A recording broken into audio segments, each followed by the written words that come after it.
ఎడారిలో సెలయేర్లు ఆగస్ట్ 7వ తేదీ.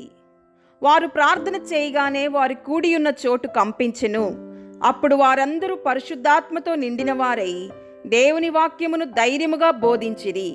అపోస్తలులు బహుబలముగా ప్రభువైన యేసు పునరుద్ధానమును గూర్చి సాక్ష్యమిచ్చిరి. అపోస్తల కార్యములు 4వ అధ్యాయము 31-33 వచనాలు.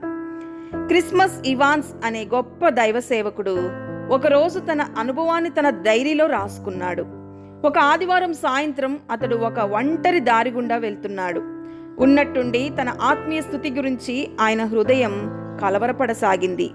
గుర్రాన్ని ఆపి ఒక చెట్టుకి కట్టేసి ఆ చుట్టుప్రక్కల అశాంతిగా పచార్లు చేయడం ప్రారంభించాడు. తన జీవితాన్నంతటినీ ఒకసారి గుర్తు చేసుకున్నాడు. దేవుని ఎదుట దాదాపు 3 గంటల పాటు విరిగిన హృదయంతో కనిపెట్టాడు. క్రమంగా దేవుని క్షమాపణ నిండిన ప్రేమ హృదయమంతా వెల్లువిరిసింది.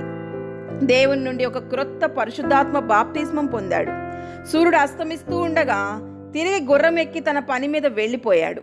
ఆ తరువాతి రోజు ఒక మైదానంలో కూడుకున్న గొప్ప జన సమూహానికి బోధించినప్పుడు గొప్ప ఉజ్జీవం బయలుదేరి ఆ ప్రాంతమంతటా వ్యాపించింది.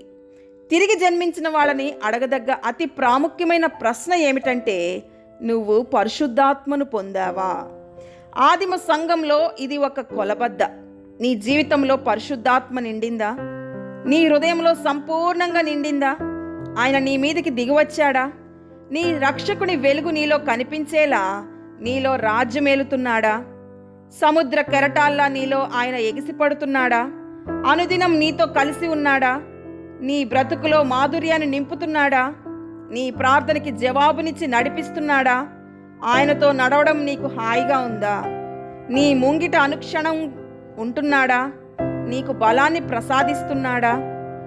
ఏది నీకు అసాధ్యం కాదని తెలియజేస్తున్నాడా? తన కుమారుని సాక్ష్యం నీలో మ్రోగుతుందా? నీలోని కుళ్ళుని ఆకాశపు అగ్నితో కాల్చాడా? నీ ఆలోచనల్లో ఆయన నిండాడా? ఆయన సేవ కోసం త్యాగం చెయ్యగలవా? ఆయన చిత్తం నెరవేర్చడమే నీకు అన్నపానాలయ్యాయా? ఆయన పంపిన చోటికి పరిగెత్తుతున్నావా?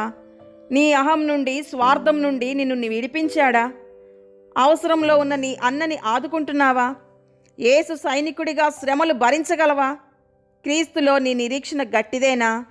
నీ ఓర్పు, సహనం, నమ్రత ఎలాంటివి? దేవుడి మాటలను దీవించునుగాక. ఆమెన్.